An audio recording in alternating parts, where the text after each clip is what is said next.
Olá a todos e todas, professor Marco Antônio novamente com vocês. Daremos prosseguimento aos nossos estudos com as medidas descritivas básicas na estatística. Agora nós vamos ver duas medidas que são bem fáceis de serem obtidas, né?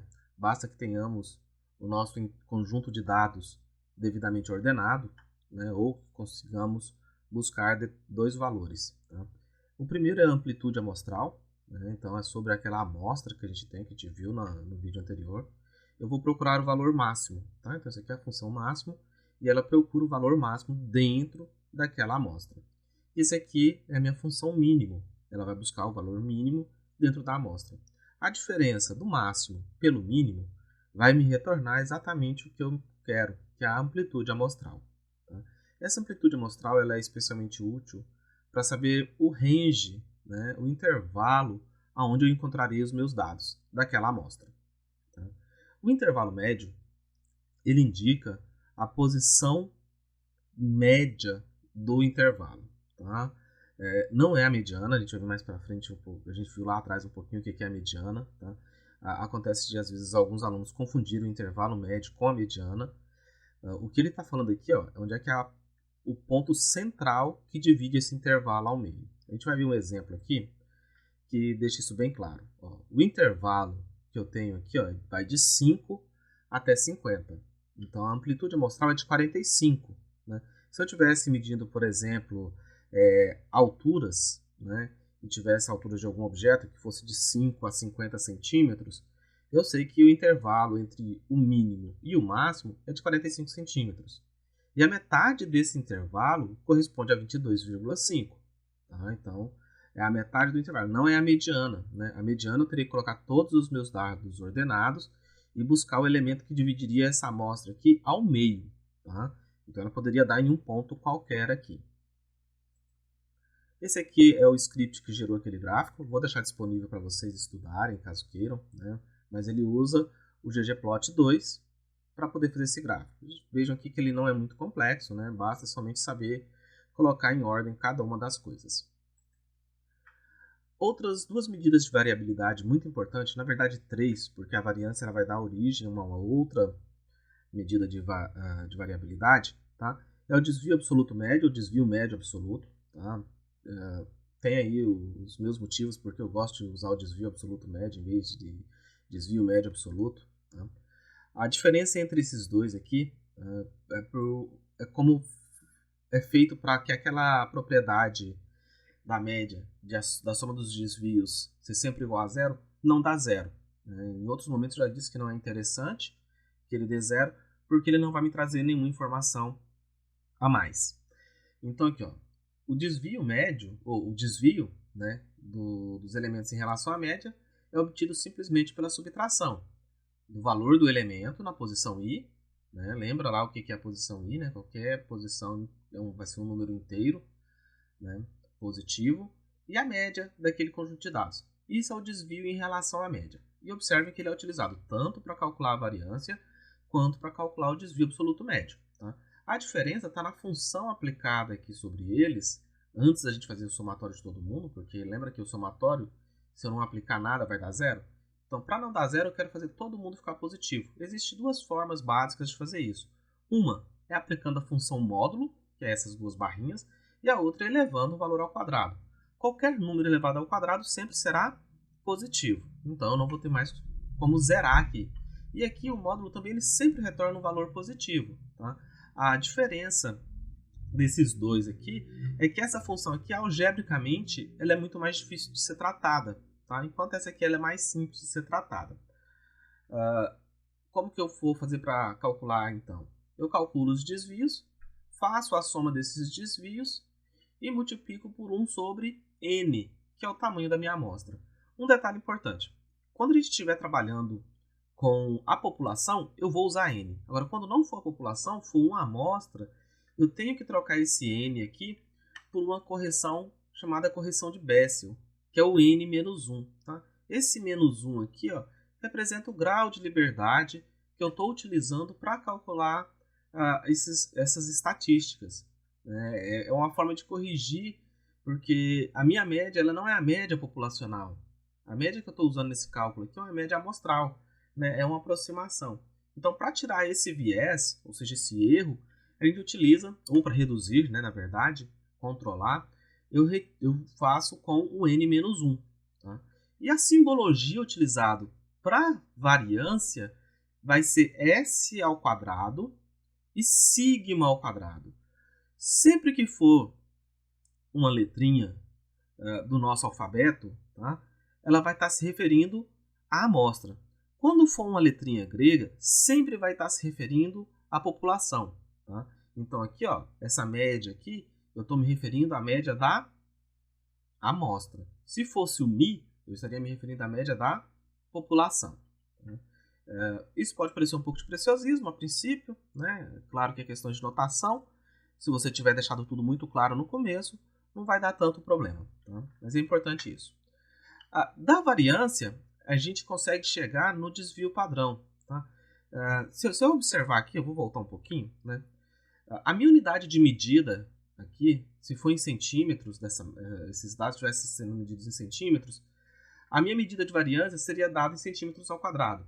Se fosse massa, por exemplo, quilo, né, a minha medida de variância seria dada em quilos ao quadrado. Né? E aí acontece que isso não faz muito sentido, né, do ponto de vista físico. Então, eu preciso alterar isso aqui, voltar isso aqui para a mesma unidade. Né? Como que eu faço isso? Extraindo a raiz quadrada. E é exatamente a extração da raiz quadrada dessa variância aqui, que a gente viu no slide anterior, é que vai me dar origem ao desvio padrão. Tá? Então, a raiz quadrada da variância é o desvio padrão, que vai ser representado por S, tá? Ou por sigma, tá? Sem o índice de elevado ao quadrado. Tá? Então, é basicamente isso. Agora, você poderia me perguntar, tá, mas por que eu vou calcular desvio padrão e por que eu vou calcular o desvio absoluto médio? Por que eu não utilizaria um ou outro? Ambos têm utilidades. A gente vai ver que o desvio padrão ele é mais empregado do que o desvio absoluto médio, especialmente por causa da questão algébrica, do seu tratamento. Né? Então, ele é muito mais simples de trabalhar, né? Especialmente quando estiver tratando das questões de inferência e estatística lá na frente. Tá? O desvio absoluto médio, tá? E o desvio padrão médio, eles são medidas estatísticas que ambos avaliam a dispersão dos dados em relação à média.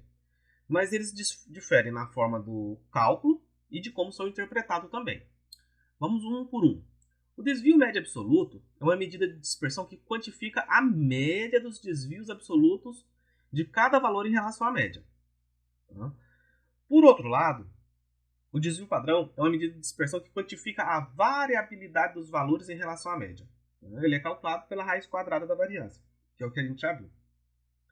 Em termos de interpretação, o desvio padrão é a medida que é mais comumente utilizada e amplamente conhecida. A gente vai ver que ela é frequentemente utilizada nas análises estatísticas, nas inferências.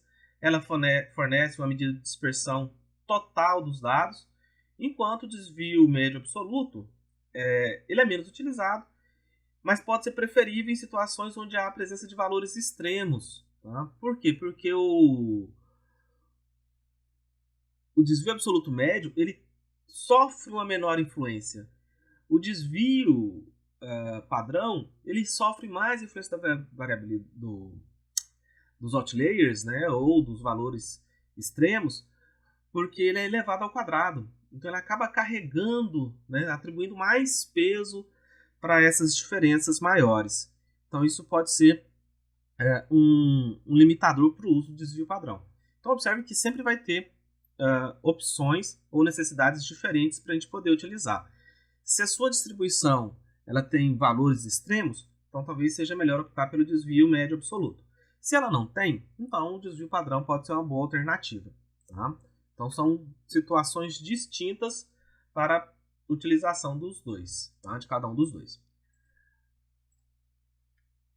Propriedades, né, da variância aí com relação ao desvio padrão. Tá? Vamos considerar uma constante C e que eu posso somar ela ou subtrair de todos os elementos x e da minha amostra. Quando eu fizer isso, o meu desvio padrão ele não será alterado. Ele vai permanecer o mesmo, tá? Lembrem que lá na média, quando eu somava ou subtraía, a média ficava somada ou subtraída desse valor da constante C. Aqui não, aqui o desvio padrão ele não acontece nada, ele permanece o mesmo. A gente pode pensar que aqui está acontecendo somente um deslocamento dos valores sobre uma reta, tá? Então a distância entre eles permanece a mesma. Então por isso que não há alteração do desvio padrão. Agora, se a gente pensar uma outra constante qualquer P, diferente de zero, tá? Vai ser possível a gente mostrar que multiplicar ou dividir todos os elementos de x, né? Ou seja, os elementos x e de uma amostra por essa constante, vai fazer com que ela fique multiplicada ou dividida pelo valor dessa constante, respectivamente, claro.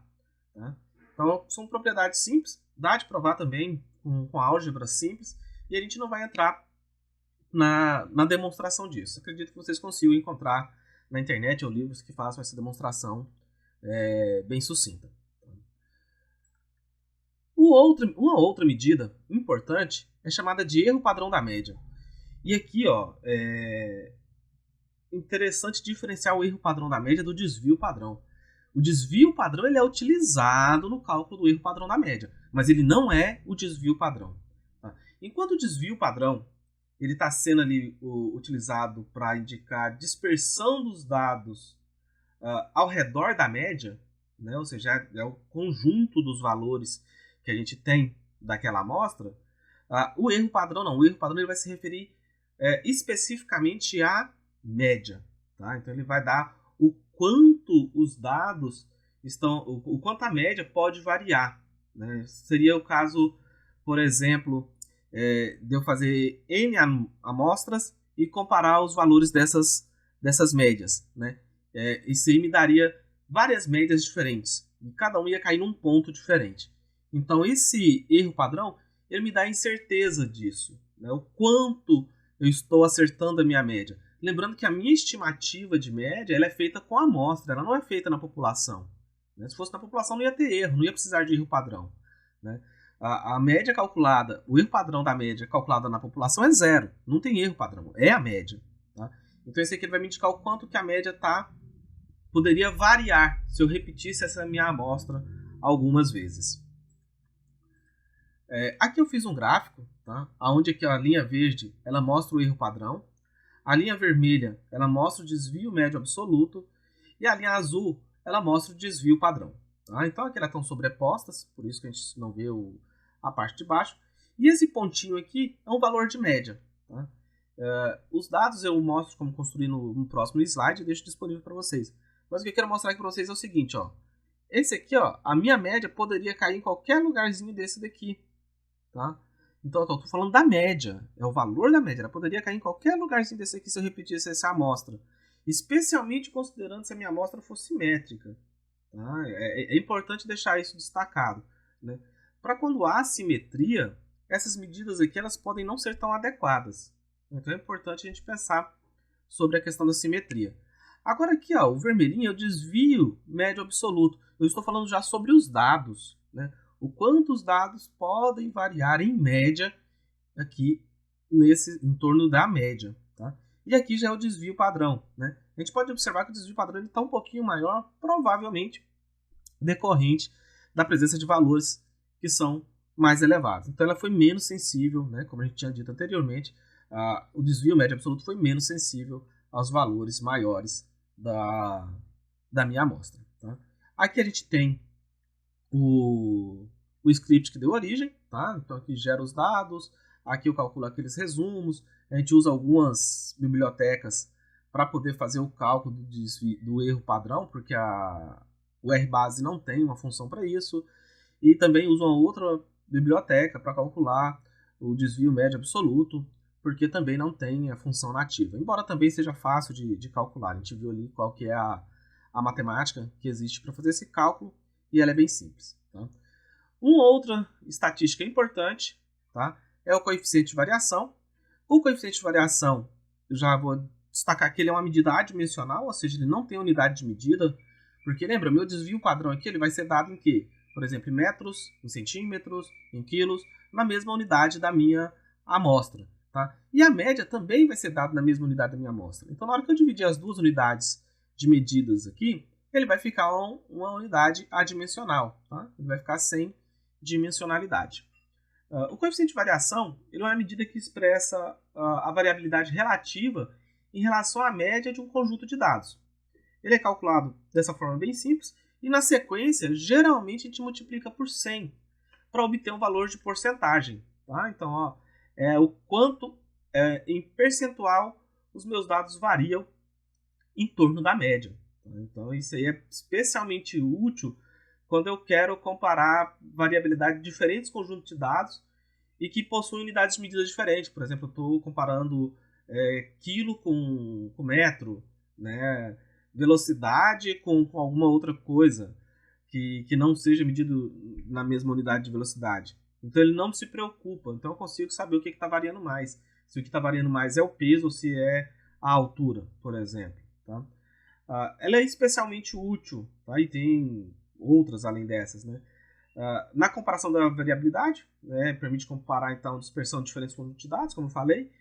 Ela é independente de escala e um exemplo, né, é comparar a variabilidade dos salários e do nível de colesterol de populações diferentes. Né? O colesterol vai ser dado em miligramas e os salários ele vai ser dado, por exemplo, em reais. Tá? Então, seria impossível a gente comparar a variabilidade de salários e colesterol de forma direta. Né? Ele também pode ser utilizado para a gente fazer seleção de modelos estatísticos. Né? Então, a gente pode entender que, por exemplo, um CV baixo, né, tem algumas regrinhas de dedão aí que indicam como um ponto de corte para o CV 30%, mas isso aí é uma história para um outro momento, que um CV baixo ele vai indicar que há um pequeno desvio em relação à média, e talvez esse pequeno desvio pode indicar um modelo melhor ajustado. Tá? Então, também é uma opção. Ele também pode ser utilizado como avaliação de medida de precisão. Tá? Então, o quanto mais preciso foram as suas medidas, menores serão as suas variabilidades, ou seja, menor vai ser o seu CV, né? E é um ponto de qualidade do seu projeto também, da sua coleta de dados, do seu experimento, né? CVs, quando são muito altos, geralmente a gente tem um indício aí que a condução do experimento pode não ter sido muito boa, tá? Então a gente pode utilizar ele como um indicador. Mas aqui é importante ressaltar também algumas limitações. Ele pode ser influenciado por valores extremos, né? Lembra lá que o desvio padrão ele é influenciado por valores extremos, então o CV também será influenciado por valores extremos. Tá? Que mais?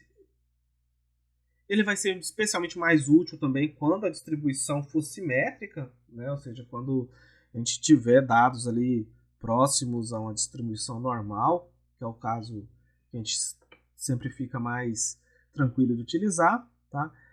Mas ele também não traz informações sobre a direção da variação, se essa variação é mais positiva, mais negativa, né? Ele vai trazer um valor aí em absoluto. E ele não pode ser usado para comparar variáveis com valores zero, tá? Motivos óbvios, né? Porque na hora que a gente fosse calcular valores zeros aí, a gente ia ter problemas de cálculo. Tá?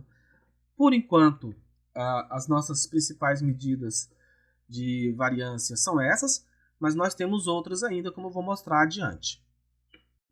Então, continuando, esse conjunto de medidas agora aqui de dispersão também são bem importantes. A gente chama de separatrizes de forma geral, mas os três conjuntos são os percentis, os decis e os quartis. Sendo aqui que nesse caso, os quartis geralmente assumem um valor mais importante, né, de forma relativa, são os mais comuns de serem encontrados. Vamos pensar então que para construir essas medidas de dispersão, eu preciso separar esse conjunto em vários subconjuntos. Tá? Então, para construir os percentis, eu preciso construir 100 subconjuntos. E aí, para cada desses subconjuntos, eu vou atribuir uma medida, uma posição para ele. Então, o primeiro percentil é o que corresponde aos primeiros 1% da minha amostra. O segundo, 2% e assim sucessivamente. Até chegar ao último conjunto, que é o centésimo conjunto, que vai corresponder a 100% do meu conjunto, ou seja, vai corresponder ao próprio conjunto da minha amostra. Os decis, da mesma forma, tá? Só que agora, em vez de eu ter 100 subconjuntos, eu vou ter 10 subconjuntos. Tá? Então, eles vão formar aquilo que a gente chama de decis. E aqui é interessante que existe uma relação entre os percentis e os decis. A cada múltiplo do 10 percentil, do percentil 10, né, eu vou ter um decil. A outra medida, eu divido ela em 3 subconjuntos, tá? Em 4 subconjuntos, tá? Que vai marcar o limite do primeiro quartil, o segundo quartil e o terceiro quartil.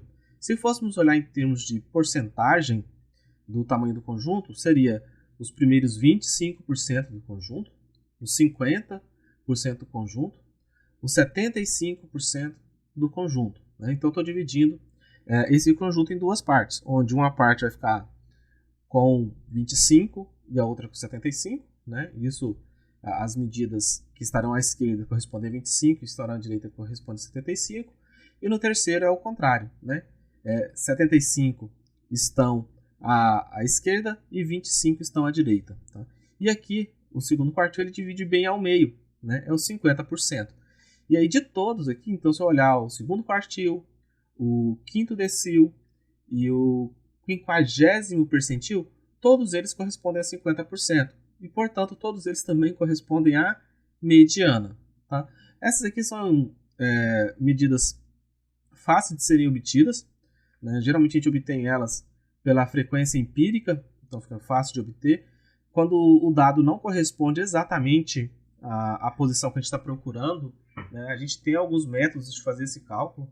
Né? São vários cálculos diferentes, várias formas diferentes, mas o R implementa isso para a gente. Tá? A maior parte das vezes é feito por interpolação. Tá? Então, é muito simples de se obter. Vamos entender aqui uma medida que vai indicar para a gente onde está contido 50% dos dados, tá? Que é esse intervalo interquartílico, ou também conhecido como desvio interquartílico. Tá? Então, é a diferença entre o valor do primeiro quartil e o terceiro quartil. Tá? Então, a diferença do terceiro pelo primeiro vai dar esse intervalo interquartílico. Eu consigo afirmar, né, que 50% dos meus dados estão dentro desse intervalo interquartil. Então, isso aqui é muito importante para a gente entender onde é que está boa parte dos nossos dados. Sintetizando o que foi mostrado anteriormente, tá? Aqui eu tenho as marcações dos quartis, primeiro, segundo e terceiro quartil. Aqui eu tenho a marcação de 3 decis que são muito importantes, que é o 10%, o 50% e o 90%. Tá? Então, primeiro decil, quinto decil, nono decil.